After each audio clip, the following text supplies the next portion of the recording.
Hi, Aris. Hello po. Ayan. Hi, love. Sige, kwentuhan mo na ako, mahal ko. Anong maipaglilingkod ko sa'yo at napatawag po sa Usapang LDR? May jowa po ako doon sa Mindanao. Mm. Bago po ako umalis, doon, 5 buwan na po kami. Mm. Tapos, gusto ko po sana na ipaalam sa magulang ko na may kasintana ko. Tapos, ayaw niya po kasi eh. So, Bakit daw? hindi pa daw siya handa na malaman ng mama ko na jowa ko siya. Dahil? Natatakot daw po siya sa mama ko. O bakit? Ayaw ba sa kanya ng nanay mo? Sikat ba na medyo masungit yung nanay mo? Medyo masungit naman po yung mama ko, pero hindi naman po siya katatakutan. Okay. Ang gusto ko lang po sana mapakilala ko para at least malaman naman po ng mama ko na jowa ko po siya. So, yun lang yung problema niyo, mahal ko. Gusto mo siyang ipakilala pero ayaw niya pa. Mayroon po. Ano po ngayon po? So ngayon po, kung hindi ko po siya tatawagan, hindi po siya tumatawag sa akin. Okay. Pinapadalahan ko po siya ng pera doon para may panggastos ko siya sa pag-aaral niya. Okay. So, ano po ang dapat kong gawin? Bakit daw hindi siya tumatawag? Sabi niya po, busy po daw siya. Marami po daw project na ginagawa. Okay, pero hindi naman siya nagpaparamdam lang every time na kailangan niya ng pera sa'yo. Hindi naman ganon. Hindi naman po. Pag tumatawag ka naman, sinasagot ka naman. Sinasagot naman po. Pag nagte-text ka, nagre-reply naman. Minsan po hindi. Kasi busy siya. Pero kahit papano after few hours, nagre-reply, ganon? Opo. Okay. Love, ganito. Unang-una sa lahat, itong sa reply thing na to, ibigay mo na to sa kanya. Nag-aaral kasi siya, mahal ko. So, yung oras niya ay hindi niya talaga hawak. So, maaaring may mga times na kailangan niyang i-prioritize yung pag-aaral niya. That's why I ask you, kapag tumatawag ka ba, sinasagot naman niya, sabi mo naman, opo, sinasagot niya. Ibig sabihin, hindi niya intensyong hindi ka sagutin. Doon lang siguro sa mga moments na gusto mong tumawag siya sa'yo, siya yung maunang mag-initiate, busy siya. And either way kasi, Alice, it doesn't even it doesn't mean anything. Kapag ako yung naunang magtawag sa'yo, hindi ibig sabihin nun mas miss kita, mas mahal kita, hindi porket ako yung unang nag-chat sa'yo, mas loyal ako sa'yo, mas may effort ako sa'yo. Chat lang yan, tawag lang yan. Huwag mong bigyan ng kahit anong meaning yan. Either ikaw ang mauna o siya, ang importante, nakakapag-usap kayo. Yun yung pinaka-importante doon. Naiintindihan mo ko, mahal? Opo. Kaya wag mong bigyan ng meaning. Wag mong bigyan ng kahit anong kahulugan. Kasi kapag lagi mo sinasabi sa kanya na, grabe, parang wala ka namang effort, lagi na lang ako unang tumatawag. Tumawag ka lang, effort na. Bakit mabigat ba yan cellphone mo? 5 kilo ba yan? Kada keypad ba yan? Kailangan mo tumawid ng EDSA? Hindi naman, di ba, love? Napakadali lang din naman tumawag. So, wag nating kwentahin kung sinong nauna. Ang importante, nagkakausap kayong dalawa, okay? Opo. Pangalawa, yung pagdating sa mama mo, mahal ko, hayaan mo siyang maging handa. Kasi right now, ikaw nakakapagtrabaho na, ikaw nakakatulong na sa pamilya mo, siya estudyante pa lang, and knowing na pinadadalhan mo siya ng pera, kumbaga parang wala pa siyang naiaambag sa buhay niya, wala pa siyang napapatunayan sa buhay niya. Malay mo naman, kaya ayaw niya pang magpakilala sa magulang mo kasi wala pa nga talaga siyang napapatunayan. Wala pa siyang naiaambag sa sarili niyang pamilya. Kumbaga, wala pa siyang maipagmamalaki sa nanay mo. So, 5 months pa lang naman, medyo sobrang bilis ng mga pangyayaring gusto mong maganap, siguro hindi pa siya nakakahabol. Imaginein mo, nag-aaral pa siya, meron pa siyang pangarap na inaabot, meron pa siyang mga subjects na iniintindi, hindi pa siya nakakatulong sa pamilya, and then kailangan niya nang magpasikat sa mga magulang mo. Kumbaga, it's too much on her plate right now. So, dahan-dahanin nyo. Total 5 months pa lang naman, mahal ko eh. Hindi pa naman kayo ganun tumatagal eh. So, dahan-dahanin mo lang. Ikaw mismo, kilalanin mo muna yung girlfriend mo. Isipin mo muna na, inahahanda ko yung araw na magkikita or magmi-meet yung girlfriend ko at yung mama ko. Kailangan pag dumating yung araw na yon, handa yung girlfriend ko, handa din yung mama ko na kumilala ng babaeng gusto ko, at the same time, handa na din ako. Kasi alam ko sa sarili ko na patunayan ko by the time that we are together, kumbaga sa tagal ng panahon na nagkasama kami, alam ko na ipinapakilala ko sa magulang ko ay karapat-dapat na makilala ng magulang ko. Kasi kilala ko na siya eh. Mula ulo hanggang paa, kabisado ko.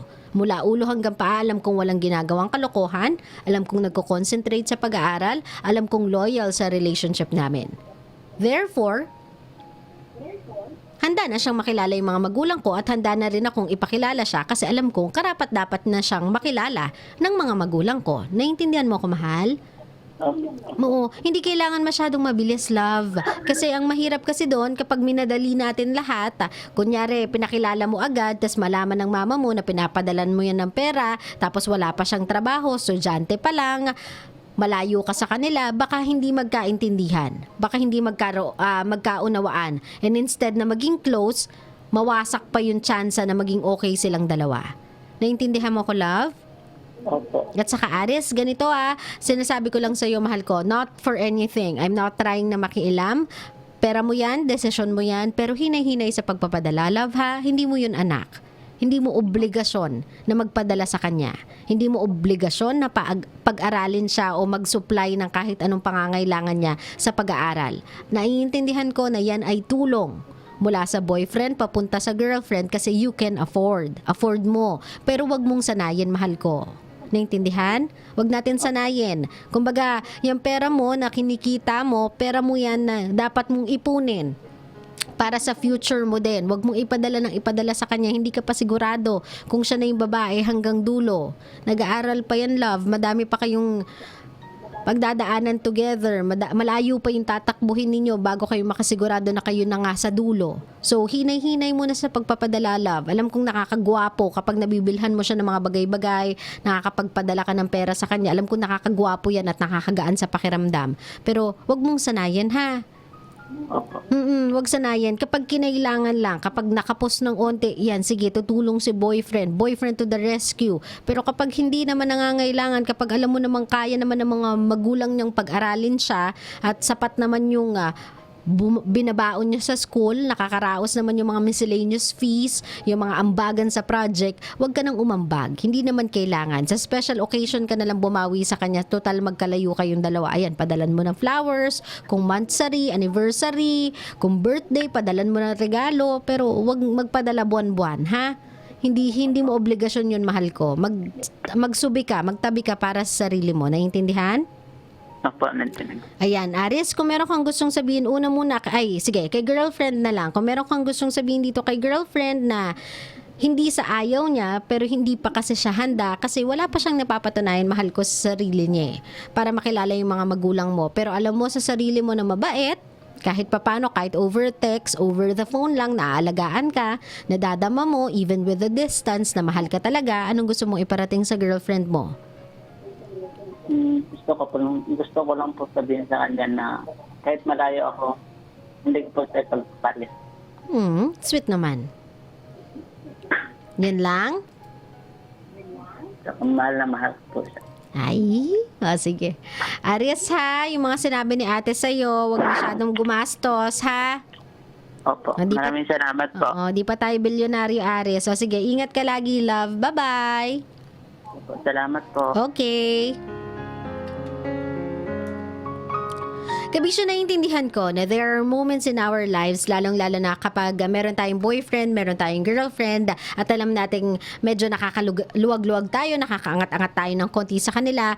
We want to make them feel happy kasi. We want to make them feel secured. We want to make them feel okay. Kumbaga, gusto natin sa mga pinagdadaanan nila, andun tayo para maging katuwang nila. Naiintindihan ko yung ganong feeling. Naiintindihan ko din yung ganong need ninyo para patunayan na you are a partner to that person. It's just that we have to set some boundaries. Kasi we don't want to be taken advantage of by someone. Ayaw natin na nag-stay lang sa relationship yung taong yon because meron siyang nakukuha na benefit out of you. Guys, kinikita natin yung pera, pinagtatrabahuhan natin yan, pinagpapagura natin yan. Hindi yan tumutubo sa likod bahay natin at hina-harvest natin buwan-buwan. No, it's not like that. Pawis natin at pagod yung inaalay natin in order to get every single cent na meron tayo sa mga bank account natin or sa mga payslip natin. So, might as well, let's spend it wisely. Naiintindihan kong gusto nyong tumulong. Pero dapat hindi naman to the point na parang meron na kayong sinusustentuhan. Wala pa kayong anak, meron na kayong pinag-aaral. Wala pa kayong anak, meron na kayong, alam mo yun, pinaglalaanan ng pensyon or whatsoever. Wag ganon, wag ganon. Wag nyo sa ganon ibase yung relationship ninyo. Kasi mahihirapan kayo dyan.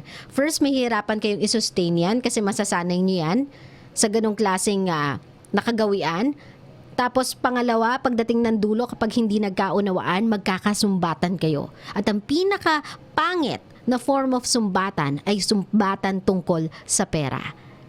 Kaya kung pwede nyong wag nang simulan, yung tungkol dyan sa pera na yan, wag nyo nang simulan, guys. Kasi mahirap yan eh. Pag nagkasumbatan kayo na, o bakit? Sino nagbigay sa'yo ng mga ganyan mo? Sino nagpadala sa'yo ng mga ganyan mo? Nung kinailangan mo yung ganyan, ako yung nagbigay sa'yo ng ganyan. Diba? Ang pangit nun eh. Tapos sasagot si girl na, bakit? Hiningi ko ba yun? Binigay mo yun sa akin eh. Hindi ko na ibabalik. O diba? Parang ang pangit kasi pakinggan, napaka-cheap. Nakaka-cheap din ng pagkatao whenever you hear something like that. So, wag na. Kung hindi naman nangangailangan, kung hindi naman kinakapos, kung kaya naman, o di ba meron naman silang mga magulang at alam din naman siguro ng mga magulang nila yung responsibilidad nila sa kanilang mga anak when it comes to education, let them be. Kapag alam mo na lang talagang hindi kaya, sabi mo, ito, meron ako natabi ng konti. I'm gonna help you. Pero para hindi lang tayo magkasira, balik mo sa akin ha. Kasi ibibigay ko din yan sa mama ko. At least andun yung gesture of you trying to help. Pero hindi doon sa punto na pinadadama mo sa kanya na whenever you need me, whenever you need cash, andito lang ako. Fly, cash. Hindi naman ganun eh. Buti sana kung pinapatubo natin yan sa likod bahay. Hindi naman, di ba, love?